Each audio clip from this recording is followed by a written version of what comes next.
जम्मू कश्मीर अपनी पार्टी के सदर जनाब अल्ताफ बुखारी साहब और उनकी हमारी टीम जो जितने भी हमारे साथी यहाँ आए हैं, मैं सबका और तमाम साथियों का शुक्रिया अदा करता हूँ कि ये जो प्रोग्राम है ये अपनी पार्टी को बुखारी साहब लेकर आए हैं। इनका एक ही एजेंडा है कि जम्मू कश्मीर और पूरे देश में जो हालात वक्त बने हुए हैं यहाँ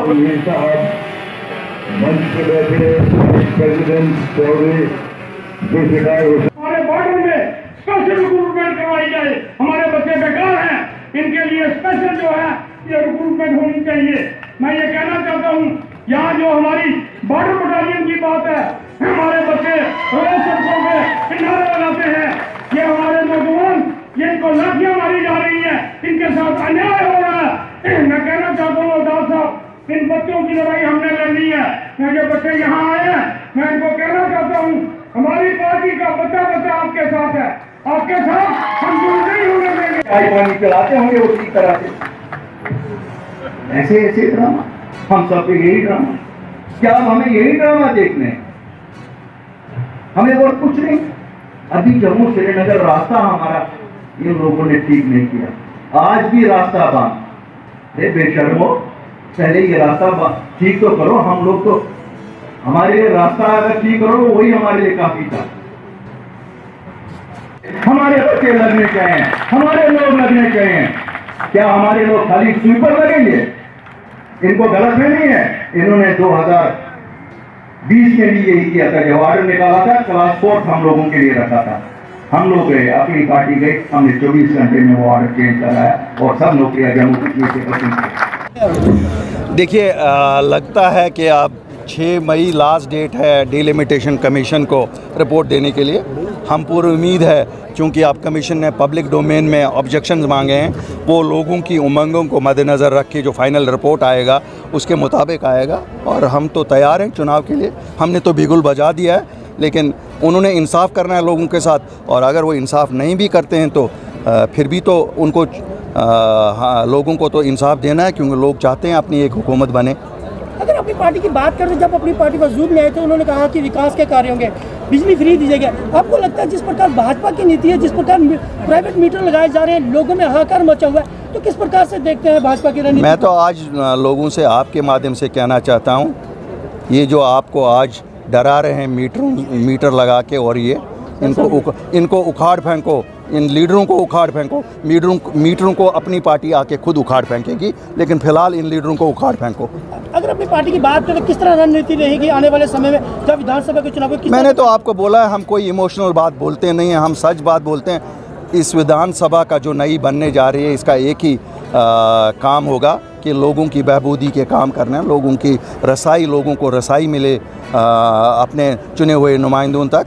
बाकी डेवलपमेंटल काम्स, और डेवलपमेंटल काम्स में अपनी पार्टी से ज़्यादा कोई भी ज़्यादा एक्सपीरियंस नहीं है। हम लोग जानते हैं कैसे इन बच्चों को नौकरियां ही, सबको सरकारी नौकरियां नहीं दी जा सकती हैं। हमारी तो एक्सपर्टाइज़ है, हम खुद बिजनेसमैन हैं, हमें पता है इनको एम्प्लॉयर कैसे बनाया जा सकता है। आज तो चैलेंज वही होगा, कल को चैलेंज वही है, हम अपने बच्चों को कैसे करें।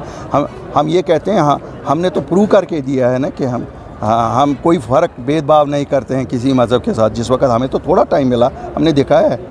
सर, बॉर्डर बटालियन एस्पिरेंट्स भी यहाँ पर आज आए हुए हैं, जिस भी उनके साथ इंसाफ होना ही चाहिए। ना होने की बात क्या है? हम तो कहते हैं उनके साथ ना इंसाफी, और इस बराह रास्त बीजेपी ने किया, ये किसी और ने नहीं किया, बीजेपी ने किया। किसका लेफ्टिनेंट गवर्नर है यहाँ? किसकी सरकार है सेंटर में?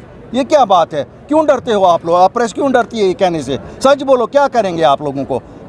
बहुत गई, थोड़ी रही है, 6 महीने और सही आपको तंग करेंगे। मुझे मालूम है आप लोगों को तंग कर रहे हैं। वो जिस भी लीडर के पास आज तक ये गए हैं, इनको सिर्फ यकीनदहानियां करवाई। देखिए मेरे भाई, देखो, हम कोई पावर में नहीं है, मैं वो गलत बात नहीं कहूँगा।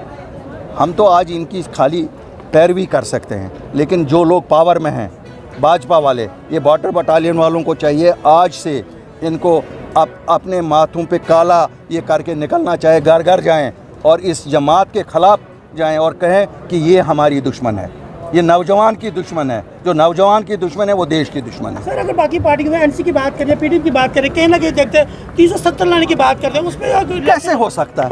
देखिए, मैंने वही कहा, इमोशनल बातें कौन नहीं चाहता? मैं भी चाहता हूँ, अल्ताफ बुखारी चाहता है, आज तो जम्मू वाले जो खुश थे उस दिन 5 अगस्त को, आज वो भी चाहते हैं। क्यों? उन्होंने देखा ये इसके पीछे बूथ था। उस वक़्त कहा गया कि साहब इससे ये जो कश्मीरियों का बूथ उनको दिखाया गया, उस वक़्त उन्होंने कहा। आज उन्होंने देखा ये यूपी बिहारी का बूथ है। वो उस शक्ल में 370 और 35 से उठाने की शक्ल में यूपी बिहारियों को यहाँ ला रहे हैं, चाहे रेत ले जाने के लिए, शराब के ठेके ले जाने के लिए, चाहे कल हमारे दूसरे यहाँ जो मादनियात हैं उनको ले जाने के लिए। लेकिन ला कौन सकता है? झूठ नहीं मैं बोलूँगा, मैं भी चाहता हूँ, लेकिन असेंबली नहीं ला सकती। अगर उस असेंबली की ताकत होती तो वो फिर परमानेंट कर देती 370 को। क्यों नहीं किया? मैं उनसे सवाल करता हूँ जो आज कहते हैं कि हमें वोट दे दो, हम वापस लाएंगे। 370 तो था, उन्होंने क्यों नहीं बचाया? परमानेंट ही करना था।